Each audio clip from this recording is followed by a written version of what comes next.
माँ, तुमसे कितनी बार कहा है मेरे दोस्तों के सामने यूं बार बार खांसी मत किया करो। अच्छा लगता है क्या कोई घर में आए और तुम हर समय खांसती रहो। तुम्हें शायद पता नहीं, तुम्हारी खांसी की आवाज से परेशान होकर मेरे दोस्त यहाँ से जल्दी चले गए। और एक दोस्त तो ये भी कह रहा था कि उस दिन भी तुम्हारी माँ बहुत खांस रही थी। अब तक उनकी खांसी गई नहीं क्या? कहीं उन्हें कोई गंभीर रोग तो नहीं? हमें यहाँ आना बंद करना पड़ेगा।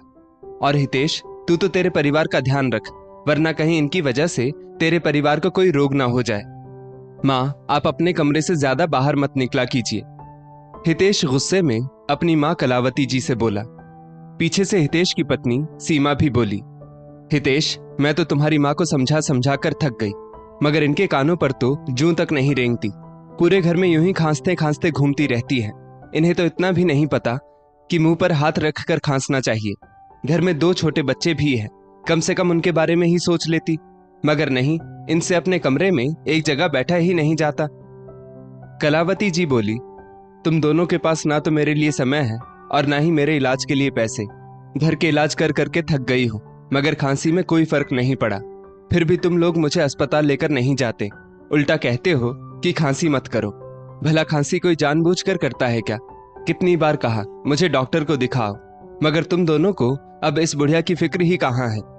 सीमा हाथ जोड़कर बोली, माँ जी, आप अपने कमरे से बाहर मत निकला करो, बस इतनी मेहरबानी कीजिए।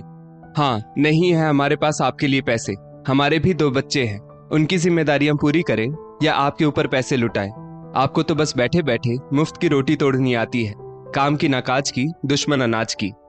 कलावती जी बोली, बहू, अब तक तो सारे घर का काम तुम मुझसे ही करवाती आई हो। तुमने तो सिर्फ बच्चे बड़े करने में अपनी उम्र बिताई है, मगर मैंने इस मकान को घर बनाने में अपनी उम्र बिताई है। घर का एक एक कोना सजाया है मैंने, घर की साफ सफाई से लेकर रसोई भी संभालती आई हूं मैं। मगर आज जब इतने दिनों से ये बुढ़िया खांसे जा रही है तो किसी को रत्ती भर भी फिक्र नहीं है उसकी। हितेश बोला, माँ, सीमा बिल्कुल सही कह रही है। अब आपकी तो उम्र हो चली है, मगर मेरे बच्चों के सामने तो उनका पूरा भविष्य पड़ा है। आपको तो अब भगवान उठा भी ले तो कोई बात नहीं। कलावती जी बोली, वाह बेटा, अच्छा सिला दिया है तूने मेरी ममता का। अच्छा हुआ तेरे बाबूजी मुझसे पहले ही इस दुनिया से चले गए, वरना अगर आज वो ये सुनते तो जीते जी मर जाते। हमने जब तुझे पाला पोसा तो कभी तेरे दादा दादी को नजरअंदाज नहीं किया, क्योंकि तेरे आने से उनकी अहमियत कम नहीं हो गई थी। माना, इंसान पर अपने बड़ों और अपने छोटों दोनों का भार होता है, मगर इसका अर्थ ये तो नहीं कि वो बूढ़ों को मरने के लिए छोड़ दे। मगर आज तूने ये सब कहकर साबित कर दिया कि तुझे और बहू को मेरी बिल्कुल परवाह नहीं है। कलावती जी अपने कमरे में जाकर रो पड़ी। भला कोई बेटा अपनी माँ को ऐसे कड़वे शब्द कैसे बोल सकता है? अभी 4 दिन पहले की ही तो बात है, जब कलावती जी अचानक सीमा के कमरे में पहुंच गई थी। तब अचानक कलावती जी को देख सीमा के हाथों से हड़बड़ाहट में सोने की चेन का डिब्बा गिर गया, जिस पर लिखा था, हैप्पी बर्थडे सीमा, यह गिफ्ट तुम्हारे प्यारे पति की तरफ से। सीमा ने फटाफट गिफ्ट उठाया और अलमारी में रख दिया और सकपका कर बोली, माँ जी, आप क्यों मेरे कमरे में आ गई? क्या काम था? मुझे ही बाहर बुला लिया होता। कलावती जी बिना कुछ बोले अपने कमरे में आ गई और सोचने लगी, बेटे के पास अपनी पत्नी को सोने का उपहार देने के लिए पैसे हैं, मगर अपनी माँ का इलाज करवाने के लिए नहीं। क्या शादी के बाद बेटा इतना बदल जाता है? क्या बहू का अपनी सास के प्रति कोई फर्ज नहीं होता? आज मैं बेटे पर इतना बोझ बन चुकी हूं कि वो मेरे मरने का इंतजार कर रहा है। आखिर मुझ पर बेटे का कितना खर्च हो जाता होगा? लगभग 4-5 साल से मैंने तो एक साड़ी भी नहीं खरीदी है, उल्टा घर का सारा काम करती हूँ, वो अलग। फिर भी मैं इन दोनों पर बोझ बन चुकी हूँ। ये सोचकर कलावती जी बहुत रो रही थी। इतने अपशब्द सुनने के बाद उनकी हिम्मत जवाब देने लगी थी। उन्हें हितेश के बचपन के दिन याद आ गए। हितेश माँ कलावती और पिता रघुवीर जी का लाडला बेटा था। रघुवीर जी अक्सर ही कहते, देखना कलावती, एक दिन हितेश पढ़ लिख कर हमारा नाम रोशन करेगा। हितेश केवल 10 वर्ष का था जब रघुवीर जी का निधन हो गया, मगर कलावती जी ने सिलाई कढ़ाई का काम कर हितेश की पढ़ाई पूरी करवाई। हितेश का पढ़ाई में मन नहीं लगता था। उसने जैसे तैसे पढ़ाई तो पूरी कर ली, मगर नौकरी नहीं की और खुद का व्यवसाय शुरू किया। कलावती जी ने हितेश की शादी करवा दी।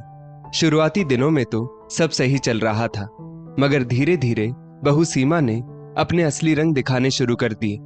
2 बच्चों के जन्म के बाद उसने घर के काम करना तो दूर, किसी काम को हाथ लगाना तक छोड़ दिया। घर के सब कामों की जिम्मेदारी उसने कलावती जी के कंधों पर डाल दी। कलावती जी के कुछ भी कहने पर सीमा बात का बतंगड़ बना देती और हितेश के कान भर देती। धीरे धीरे हितेश भी सीमा के रंग में रंगने लगा और कलावती जी को जो मुंह में आता वो सुनाने लगा। कलावती जी तो बहुत पहले से ही अकेली हो चुकी थी, मगर आज इतने कड़वे शब्द उनसे सहन नहीं हो रहे थे। उनका रो रो कर बुरा हाल हो रहा था कि पड़ोस में रहने वाली उनकी सहेली कमला उनके घर आई। वो कलावती जी से बोली, एक खुशखबरी है कलावती, कल ही अपने गांव में एक डॉक्टर पति पत्नी आए हैं, सुना है विदेश से आए हैं, जो हम जैसे बूढ़ों का इलाज मुफ्त में कर रहे हैं। उनके साथ उनका 6 साल का बेटा भी है। सुना है वो थोड़े दिन यहाँ भारत में ही रहेंगे ताकि हम जैसे बूढ़ों का इलाज मुफ्त में कर सके। कलावती जी खुश होकर बोली, क्या वे मेरा भी इलाज करेंगे कमला? कमला बोली, मैं अभी सुबह ही उनसे अपना इलाज करवा कर आ रही हूँ कलावती, तू अभी चल मेरे साथ, तुझे भी तो बहुत समय से खांसी है। कलावती जी भी कमला के साथ उन डॉक्टर दंपति के पास पहुंचती है और अपना चेकअप करवाती है। उनमें से जो लेडी डॉक्टर थी वो कलावती जी से बोली, माँ जी, आपको एलर्जी वाली खांसी हो गई है, आपको धूल मिट्टी से थोड़ा दूर रहना होगा, इसलिए आप घर में साफ सफाई के काम से थोड़ा दूर रहिएगा और अगर सफाई करनी भी पड़े तो मुंह पर रुमाल लपेट कर कीजिए। कलावती जी बोली, मेम साहब, मैं धूल मिट्टी से कैसे दूर रह सकती हूँ? मेरी बहू घर के ऐसे काम बिल्कुल नहीं करती है, ऐसे सारे काम तो मुझे ही करने पड़ते हैं और मुंह पर रुमाल लपेटकर तो मेरा दम घुट जाएगा। डॉक्टर साहिबा बोली, कलावती जी, आपको इस उम्र में बहू के होते हुए इन सब कामों से थोड़ा दूर ही रहना चाहिए। अब देखिए आपको कितनी ज्यादा खांसी हो गई है जो रुक ही नहीं रही। फिलहाल मैंने आपको दवाइयां दे दी है, मगर आपको 1 हफ्ता रोज यूं ही मेरे पास आना पड़ेगा ताकि मैं आप में हो रहे बदलावों को देख पाऊं। आप शायद जानती नहीं, 1 महीने से ऊपर की खांसी जानलेवा भी हो सकती है। कलावती जी बोली, डॉक्टर साहिबा, वैसे भी जान की किसको पड़ी है? मेरी जान अगर चली भी गई तो मेरी परवाह करने वाला इस दुनिया में है ही कौन? खांस खांस कर बुरा हाल हो गया था, इसलिए आ गई इलाज करवाने, वरना अपने आप से लगाव तो कब का खत्म हो चुका है। लेडी डॉक्टर को कलावती जी की बातों से आभास हो गया था कि वे बहुत दुखी हैं। कलावती जी अब रोज उनके पास जाने लगी। बातों बातों में पता चला कि उन डॉक्टर साहिबा का नाम रीमा है और वे दोनों पति पत्नी यहाँ गांव में थोड़े दिन समाज सेवा करके वापस अमेरिका लौट जाएंगे। कलावती जी की रीमा से अच्छी जान पहचान हो गई थी, उनकी खांसी में भी अब आराम था। रीमा प्यार से कलावती जी को बा नाम से संबोधित करती। कलावती जी डॉक्टर रीमा के बेटे वरुण को भी खूब प्यार करती और कभी कभी उसके लिए घर से कुछ कुछ पकवान बनाकर भी लाती जो वरुण को बहुत पसंद आते। कलावती जी ने डॉक्टर रीमा को सब कुछ बता दिया था कि उनके बेटे बहू उनसे कैसा व्यवहार करते हैं। कलावती जी बोली, रीमा जी, यदि आप ना होती तो मैं शायद एक कमरे में हमेशा के लिए बंद हो जाती, क्योंकि मेरे पास बिल्कुल पैसे नहीं हैं और मेरे बेटा बहू तो मुझ पर चवन्नी भी खर्च करना नहीं चाहते। रीमा बोली, माँ जी, ऐसे बेटे बहू को तो आपको सबक जरूर सिखाना चाहिए। कलावती जी बोली, बेटा, अब इस उम्र में मैं उन्हें क्या सबक सिखा पाऊंगी? रीमा बोली, माँ जी, आज की दुनिया में सभी को आत्मनिर्भर होना बहुत जरूरी है ताकि वो किसी पर निर्भर ना रहे, और ऐसे बेटे बहू को भी ये दिखा देना चाहिए कि वे अपने माँ बाप को कभी कमजोर समझने की गलती ना करें। कलावती जी को रीमा की ये बात बिल्कुल सही लगी। रीमा कलावती जी के जाने के बाद सोचने लगी, काश मैं बाकी कुछ मदद कर पाती। वरुण कलावती जी के साथ बहुत घुल मिल गया था। ये देखकर रीमा ने कलावती जी से हमेशा के लिए उनके साथ अमेरिका चलने के लिए कहा। रीमा बोली, माँ जी, हम दोनों दंपति का तो अस्पताल में ही पूरा दिन बीत जाता है। अगर आप वहां आकर मेरे बेटे और रसोई का काम संभाल लें तो आपकी इनकम भी शुरू हो जाएगी और आपको यहाँ आपके ऐसे बेटे बहू के आगे कभी हाथ भी नहीं फैलाने पड़ेंगे। कलावती जी पहले तो सोच में डूब गई, क्योंकि उन्होंने इस घर को अपनी जिंदगी के 30 साल दे दिए थे, मगर फिर भी बेटा बहू उनके नहीं हो पाए थे। वैसे भी ऐसे बेटे बहू के साथ रहकर अपना सम्मान खोने से बेहतर यही था कि डॉक्टर साहिबा के साथ जाकर आत्मसम्मान की रोटी खाना। कलावती जी ने तुरंत हामी भर दी। कलावती जी भी अब सम्मान की रोटी खाना चाहती थी। रीमा ने तुरंत उनका पासपोर्ट बनवाने की तैयारी शुरू कर दी। रीमा ने कलावती जी में एक आस जगाई थी, जिससे कलावती जी बहुत खुश थी। रीमा के पति विवेक वापस अमेरिका जा चुके थे। रीमा कलावती जी को साथ लेकर जाना चाहती थी, बस पासपोर्ट बनने का इंतजार हो रहा था। थोड़े समय में सारी प्रक्रिया खत्म हो गई और कलावती जी हमेशा के लिए रीमा के साथ यहां अमेरिका चली आई।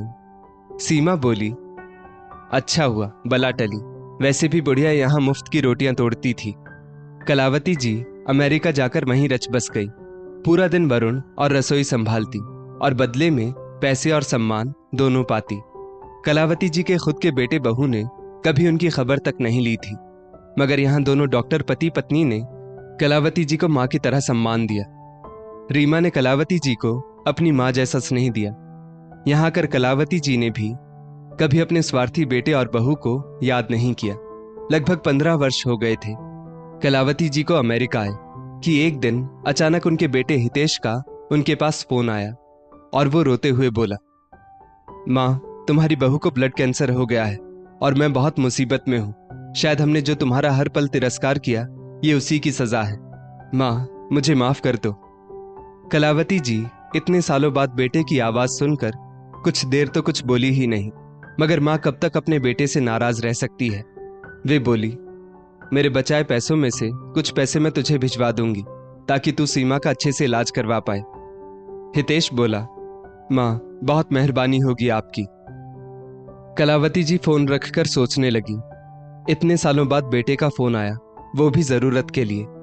खैर, उन्होंने रीमा से कहकर अपने अकाउंट से 3 लाख रुपए निकलवाए जो उन्होंने जमा कर रखे थे और भारत अपने बेटे को भिजवाए।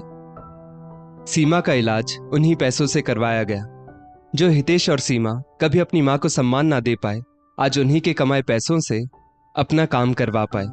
कलावती जी यहाँ अमेरिका में बहुत खुश थी, क्योंकि वो आत्मसम्मान की रोटी जो खाती थी, ना कि बेटे बहू के टुकड़ों पर पल रही थी। उन्होंने कभी नहीं सोचा था कि जिंदगी उन्हें नया मौका देगी। वे तो यही सोचकर हिम्मत हार गई थी कि शायद अब पूरी जिंदगी बेटे बहू के ताने सुनने पड़ेंगे, मगर भगवान ने उन्हें फिर से नया मौका दिया था, नई जिंदगी दी थी जो वे आत्मसम्मान के साथ गुजर बसर कर रही थी।